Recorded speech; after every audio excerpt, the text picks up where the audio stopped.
Você sabe o que é arritmia cardíaca? Sabe também que existe um distúrbio no ritmo do coração que é conhecido como fibrilação atrial e é mais prevalente na terceira idade e tem como pior consequência o AVC, acidente vascular cerebral, conhecido como derrame? Você já ouviu falar sobre fibrilação atrial? Fibrilação que eu sei é aquele desfibrilador, alguma coisa parecida. Você sabe o que é arritmia cardíaca? Pessoas que têm problema de coração, né? Que às vezes fica muito alterada a pressão. É uma disfunção, né, do coração. Então, a arritmia é todo o distúrbio, toda a modificação do ritmo do coração que ocorre fora de hora, ou seja, sem a necessidade fisiológica do nosso organismo para aquele determinado momento. A fibrilação atrial é um tipo de arritmia cardíaca que normalmente ocorre em indivíduos de uma faixa etária mais avançada. É um tipo de arritmia irregular, na qual os átrios batem de forma caótica e mandam alguns impulsos para os ventrículos.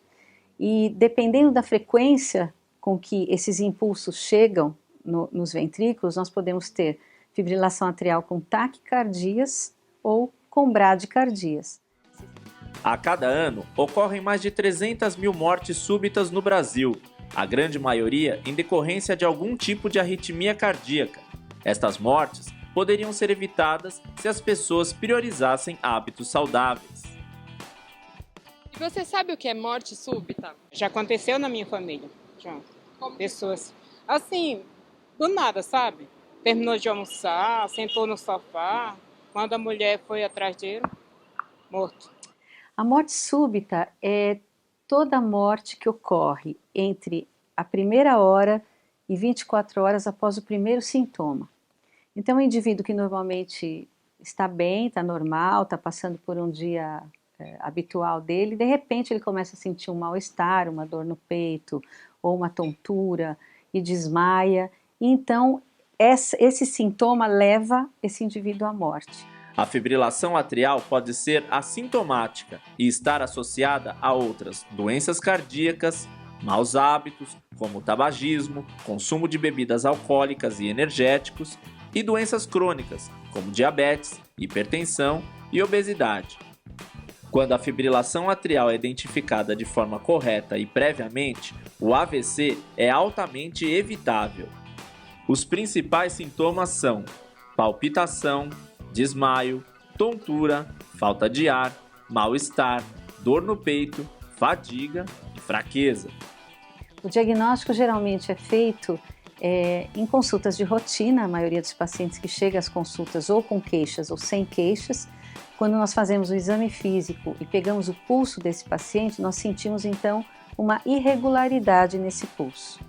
A principal e pior consequência da fibrilação atrial é o aumento do risco do AVC, o acidente vascular cerebral, popularmente conhecido como derrame.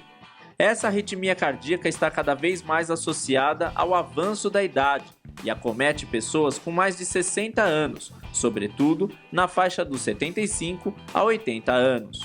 A estimativa é que de 5 a 10% dos brasileiros terão esse tipo de arritmia nos próximos anos. A doença também é responsável por 20% do total de AVCs isquêmicos em todo o mundo. Você sabe o que é acidente vascular cerebral, o AVC? Não, eu escuto de AVC, mas não sei, só a sigla você não tem ideia do que seja. Só falar, teve um AVC, mas você não sabe o que é. Não é explicado direito, entendeu? Na fibrilação atrial, você perde essa capacidade de contração homogênea do átrio.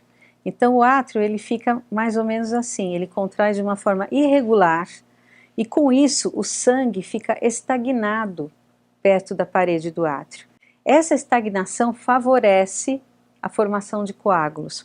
Esse coágulo, quando está no átrio esquerdo, ele pode se desprender, passar para a corrente sanguínea e entupir qualquer artéria do nosso organismo, inclusive no cérebro, onde provoca então o acidente vascular cerebral, que é conhecido leigamente como derrame cerebral.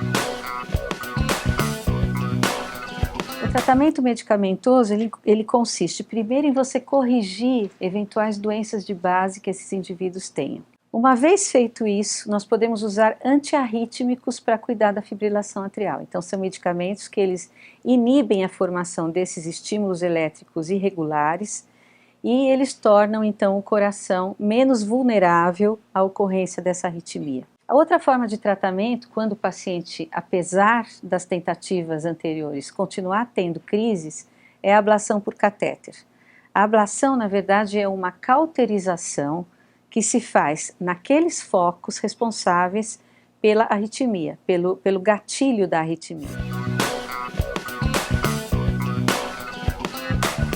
A faixa normal de frequência cardíaca, em termos gerais, em termos populacionais, é entre 60 e 100 batimentos por minuto. Mas uma das maneiras mais simples para a detecção e avaliação inicial da fibrilação atrial é o autoexame do pulso, que pode ser realizado de forma rápida e simples por qualquer pessoa.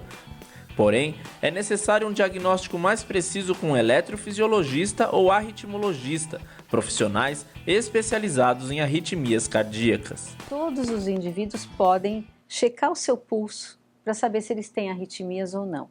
A fibrilação atrial, por exemplo, quando nós colocamos os nossos dedos nessa impulsão que acontece aqui no nosso antebraço, a impulsão arterial que acontece no nosso antebraço, nós conseguimos medir o número de impulsões que está ocorrendo.